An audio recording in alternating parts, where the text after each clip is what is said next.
Right now, as you watch this, some of the world's most serious philosophers, physicists, and technologists genuinely believe there is a 20 to 50% chance that everything you see, touch, hear, and feel is a computer program running inside a machine built by beings more advanced than us. The simulation hypothesis is not science fiction. It is a logical argument. And it begins with something surprisingly simple. If civilizations can create realistic simulations of conscious beings, and if they choose to, then simulated beings would vastly outnumber real ones. By pure probability, you are almost certainly one of the simulated ones. In 2003, philosopher Nick Bostrom formalized this into what he called the trilemma. He showed that at least one of three statements must be true. Either civilizations like ours almost always go extinct before developing the power to simulate minds, or civilizations that gain that power almost never choose to use it, or we are almost certainly living inside a simulation right now. At least one of those three is true. The disturbing part is we have no way to determine which. Consider the first fork. Perhaps some great filter stands between early civilizations and technological maturity. A war, a pandemic, a resource collapse, or something we cannot yet imagine. Almost every intelligent species hits this wall and dies before becoming powerful enough to run simulations. If this is true, it is not reassuring. It means the filter may be ahead of us, not behind.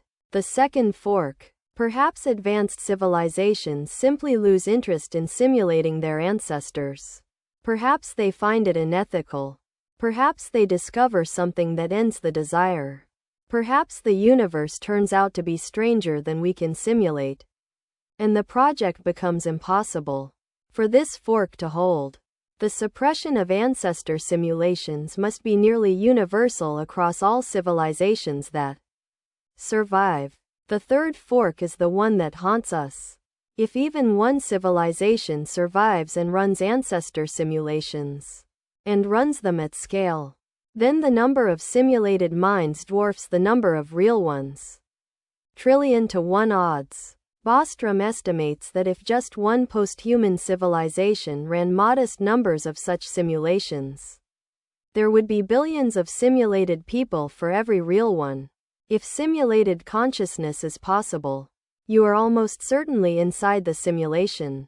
What is strange is that physics offers potential clues.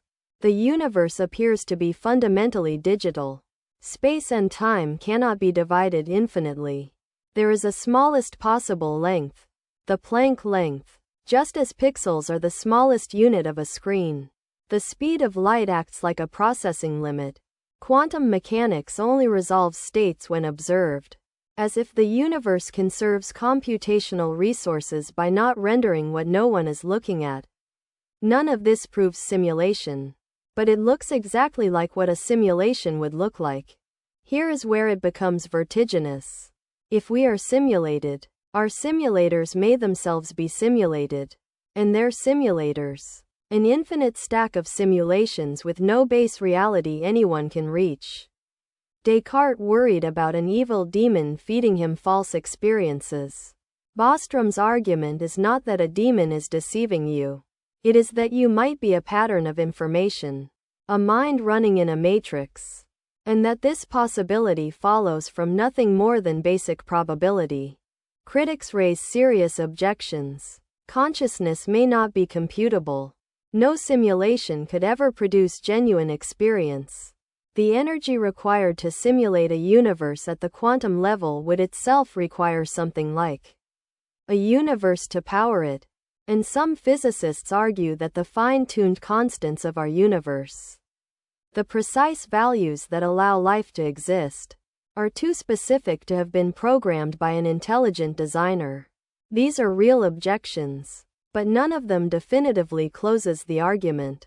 What the simulation hypothesis offers is not an answer but a question of staggering depth. It forces us to ask what it means to be real. If your experiences are genuine, if you feel, think, love, and suffer.